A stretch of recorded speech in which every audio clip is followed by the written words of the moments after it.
Hi Cancer, welcome to Higher Source Tarot for your December 2020 tarot reading. This is for all Cancer, Sun, Moon, Rising, and Venus.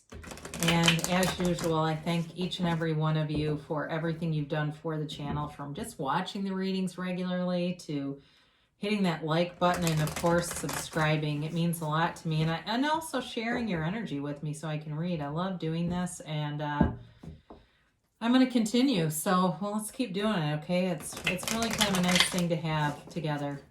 And if you are new here, I'd love to invite you to join us and subscribe. I post new readings every Friday, then usually again on Monday or Tuesday. So if a reading doesn't resonate, you can check a different part of your chart, or you can just check back in a couple of days and see what else is new here.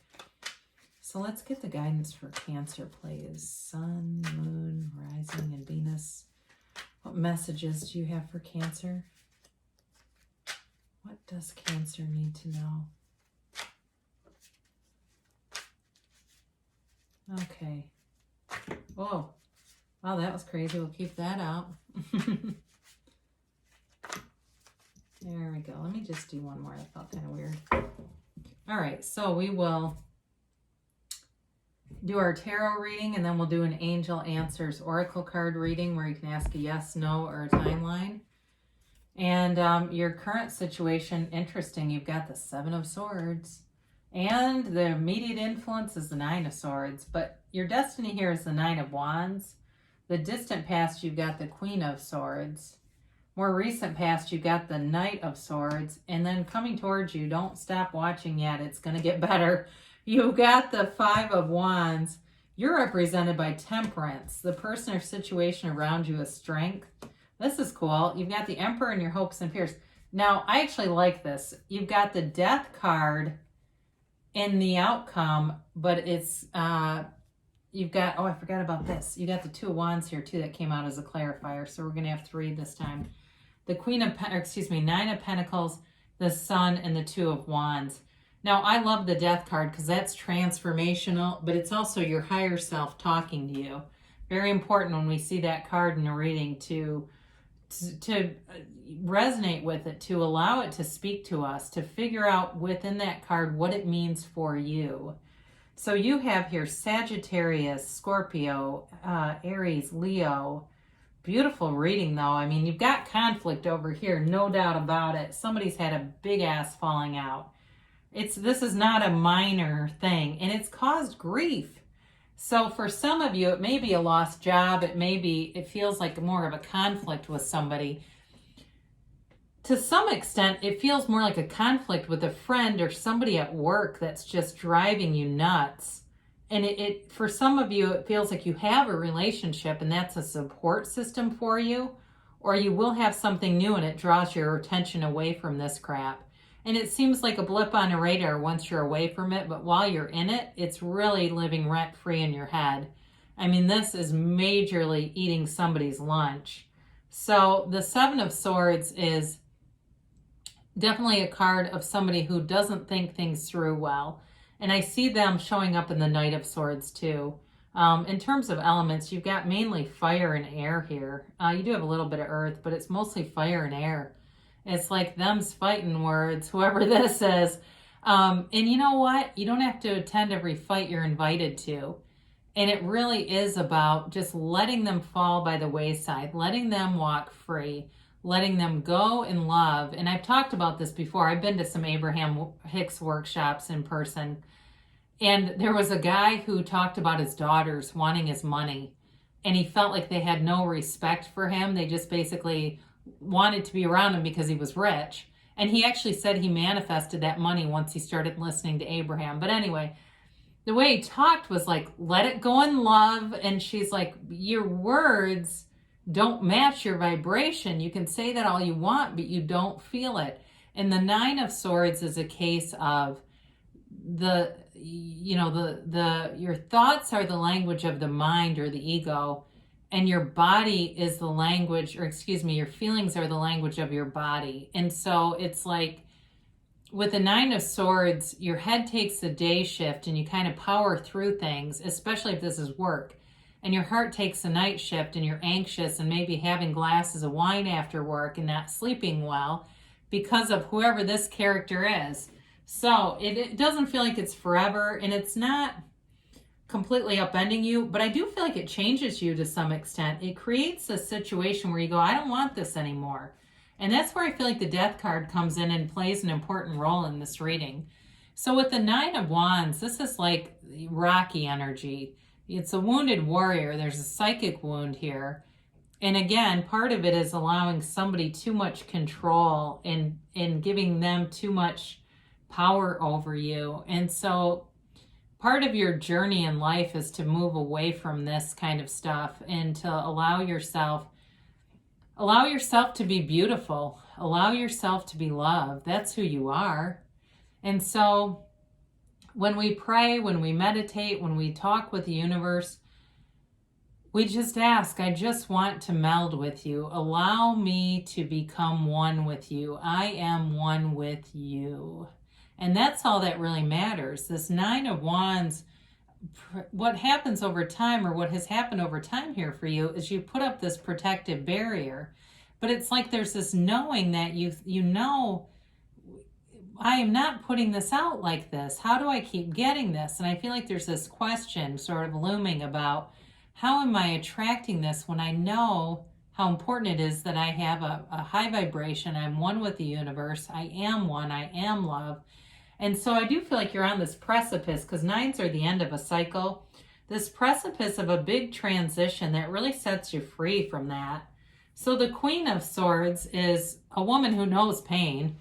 So for some of you in the distant past, you've definitely had pain, but with it, you've gotten wisdom. And for some of you too, this can be about some things that you've done in terms of, it looks like with that Nine of Wands, really working hard at building a career, putting yourself through school, being intellectually savvy, but I feel like sometimes maybe a bit naive on the heart, wanting to do things. But it's like, for somebody here too, it's like I'm not saying you do it because you want people to do something back for you, but it's not completely unconditional, and it's got a little bit of a codependent energy to it. And really wanting it doing things because it changes how the person behaves. That's what it is. It just changes how they are, and they're more pleasant to be around. But with this Queen of Swords, this is kind of like, I'm just not doing that anymore. I don't like the outcome. I don't like how it feels. And it's really about giving up that. But she is also the widow of the tarot too. So I don't know if somebody here has gotten into a fight over money with somebody who's passed. That is possible too, that there's been this war over money. I do see that. It might only be for one person here, but it's kind of some BS, like almost to the point where I'm seeing like signatures, like somebody forged something. That's what it looks like somebody's really doing some sleazeball stuff, because that Seven of Swords would do that. The Seven of Swords would be like the kind of person who would go to an Abraham Hicks workshop and steal a keychain. I mean, it's some really low-level stuff. So the Knight of Swords is in the more recent past, and again, it seems like somebody here had a war of words. There was definitely an exchange, and it wasn't pretty. It may have been an email too, where it was like somebody should not have hit send, and it was way too much. And it's like the kind of email that changes a relationship. It feels more like you were on the receiving end of it to me, but I don't know. It does. It feels more like you were on the receiving end of it. Or maybe this is also somebody, like you're involved in this, but it's not directed totally at you. But either way, with this Knight of Swords, it's very poorly planned communication. It's communication executed, but boy, is it not well thought out, and it has consequences. And especially with that Seven of Swords, people who are dishonest, people who lie, don't heal. Liars never heal, and it has consequences. When somebody says something that they know is not true, and they also know it's going to have a repercussion for somebody else, their body knows it. Their biology stores that crap. And so it changes and it has a profound impact on their entire life map. So I'd say with that, it's time to let them go, whatever that is. And that's why the Death card is here. The Five of Wands is, again, conflict. So be aware of this, okay? Somebody opens an email, it might be time to block them, or sends an email, it might be time to block them. It really is about, not participating in things. And that can be a very good way to handle it. I've used that in my own life. When somebody came at me, and I knew, because they'll take stuff out of context, they will. And even if it's at work too, if this is some conflict over work, be very careful with this, because saying to somebody, I'm just not going to participate in this, is sometimes enough, especially if they're really enraged. So again, I don't feel like that has anything to do with a love relationship. It's almost like it's two separate things. It's interesting. But I definitely feel like somebody's got a conflict going on over here. And it's a few different storylines that come in. So sorry about that, Cancer, because you really are a sweet sign. I work with a Cancerian who's just like the mother of the nucleus, we kind of tend to call her, because she's always baking and shit, and people love it. But she's just like that. She just really likes to kind of galvanize people and bring them together. And here it is with Sagittarius here. Okay, this is somebody who galvanizes people. It's healing energy. And this represents you. So it's the character on the card depicts Archangel Michael. So it's really about being protected, guided. And behind him is the sunrise, all right? It is a new day beginning. A new dawn is coming. And this, whatever this crappy energy over here is moving away from you. And it really is an outpouring of emotion. And it's also a change of perspective. The way that his head glows, there's a new perspective in this new dawn. And it brings in a very harmonious energy, a healing energy. And it's kind of like forgive and forget. So, or grow or go. That may be the other more appropriate one for this reading, grow or go. It's like, I'm just not going to stay there, because you have other better things to do. And it's a beautiful energy. It's a card too, like I said, of go with the flow. It can also kind of be a card of moderation as well, as we go into this holiday season, and being aware of that, just kind of saying, I don't need to do things really over the top. And a lot of people are doing less gatherings and things like that. I mean, I know I'm not going to any parties, anything that I've been invited to, I'm just not going. And it doesn't make me sad at all, because when you're one with the universe, you're never alone. You don't feel lonely if you don't go to something. I used to have FOMO really bad, and I don't anymore. It just doesn't, I don't know. I guess it's when we can ascend like this, we just don't have that feeling of emptiness or void. So whoever you're attracting, though, is definitely your equal. I do feel like this is a support system coming for you, and it may just be a good friend, but it also could be a love companion, or it's somebody who's already here, and it's like your rock. There's somebody here that conquers things. They overcome every situation, and they really kind of take things with ease. They've got a grace and an easiness and a lightness about them, They're that kind of person, when they walk into the room, people just smile. They really make people smile. They feel warm. They feel good. And it's just a lovely energy. I also do feel like this person has abundance. They've got a lot of friends. They've got a solid family, around them. And they've got a career and money. But I don't feel like they're really that attached to material things. Not in an obsessive way. Not like the devil or something. It's in they've got a very healthy relationship with money. And, with this too, though, this also can be repressed emotions too. So be aware of that. If you're going, I have no idea what you're talking about. There may be somebody who's got their eye on you. And it might also be somebody that's related to this. Because I feel like there's a relationship there. Whether it's just they're supporting you through this, or if it's a work-related thing, there might be somebody that's got a little bit of a interest in an office romance. But with it being such a mature kind of energy all the way through here, this is all about self-mastery, this whole line of cards. So I don't feel like they would do anything crazy, This is not like somebody that, tries to have sex in the copy machine room. You know what I mean? And actually, I've worked with people that have done stuff like that. It's never good. Never a good idea. And of course, with the Emperor here, the rules and authority and structure apply. Okay, again, I mentioned this person is mature, and you're coming into a very mature cycle.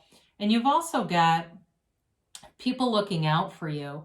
This is a fatherly energy. It's a protective energy. So if you're having some stuff at work, you may have somebody higher up that comes in and really puts the hammer down on somebody. They are not going to play around with this. Okay, this is somebody that has your back and will stand up for you no matter what. They are not afraid to speak their mind, and they do it with conviction, and they don't bend. This is somebody that you want in your corner. So be aware of that, because you've got good protected people around you. And especially too, if it has anything to do with, like I said, if there's something to do with money here from somebody who lost somebody, again, I do feel like it gets resolved. And it may be somebody in the family, or it may be somebody outside, like an attorney who really just knows how to word documents and letters and things like that. And it puts a fear of God in somebody, and they go, never mind, I'm not messing with this person. But it's a great ally to have. It's a great resource. So with this death card, let's talk about this for a minute. So the death card is a card of transformation. We must die to be reborn. It is a rebirth. It is leaving behind anything that doesn't serve you. It is reinventing yourself to some extent, and in a beautiful way. Again, like I said, allow yourself to be beautiful, because that's who you were meant to be. The death card, the skeleton in the card, represents your higher self. And your higher self is telling you that something needs to be left behind. And it may just be limitations in your beliefs. It may be some little nagging thought that you have to have a Spartan lifestyle or a modest lifestyle, or money is, the root of all evil, blah, blah, blah. Those kinds of things are irrelevant, because you create your own reality. Those are just ideas that someone else had. They don't have to be yours, and they certainly don't have to be your belief system, because you will get what you expect every single time. Your beliefs are manifesting all around you. So with this card, though, you'll see there's a sun depicted, and it's, again, much like Temperance, you've got it here twice. Actually, and you even have the sun. It's a dawn of a new day. It's a new beginning, and it's a new opportunity for you to move forward in such a confident way, moving toward the light, moving toward enlightenment. So it's a great card. So with this, and I know sometimes it's enlightenment can be, our ego doesn't like it, but when we have pain, we say, well, that's the ego, and that's energy. If I can see that as just energy, I'm not nearly as bothered with it. So the Two of Wands popped out at us, and then we had these two at the bottom. The Two of Wands is really about wanting more in your life, and the sun comes in and delivers it. The sun is pure positivity. It radiates joy. It is, excuse me, it is a card of not only abundance, but victory, success. And the Two of Wands is a card of success also. So any endeavor that you have, or anything that you're worried about, you don't need to be. You have the universe working with you and bringing in good things. But you're doing it. You're attracting it. The Nine of Pentacles attracts money and wealth, but the Nine of Pentacles also attracts a lavish lifestyle. It's opulence. It's, feeling great, looking great, but also having resources at your disposal and integrous, loyal people around you. It's not shortage or lack conscious at all. It's abundance conscious. And it's really living in the harmony with the universe. I really do like this reading. I know there's conflict here, but as I always say, the oracle cards are the easier, softer way, and the tarot is your best friend who always tells you the truth. So we want that, don't we? I had the other day, my boss had a dream, and I've mentioned this before, I'm a fully licensed clinician, so his dream had meaning, and I knew what it was about, and I said, well, do you want the truth, or do you want me to tell you what you want to hear? And he said, no, I want the truth. And I told him, God, the look on his face. But you know what? He came to me later and said, you know what? You're right about that. And he ended up holding a meeting to resolve this issue with someone else. It had nothing to do with me. But it was kind of funny, to say that to your boss. It's like, well, do you want the truth, or do you want me to tell you what you want to hear? So meditation brings answers. So quiet your mind, and that death card will be meaningful. You can even ask, what does that card mean for me? I want, ask for the answers and they'll come. What is the meaning of that for me? Look for a sign, all right? So look around you. The signs are always around you. In the funniest of ways, the universe has a sense of humor, and the universe communicates with you constantly. I had a situation the other day that made me think of Ram Dass, and the next thing you know, there's this new series about Ram Dass. It's the first thing I turned on. I went, oh my God, helpful people. So again, I mentioned you've got integrous, loyal people coming through.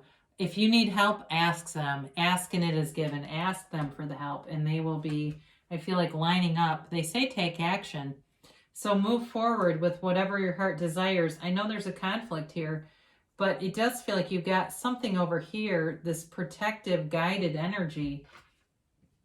They say don't stop. So feels to me like meditation is the first step here. The meditation comes first, and then the intuitive hits come, and then it's the inspired action. So you've got great things coming, major transformation that brings in abundance and absolute joy, pure love and joy. And so we'll keep going, right? I love you, Cancer, and I'll be back again soon.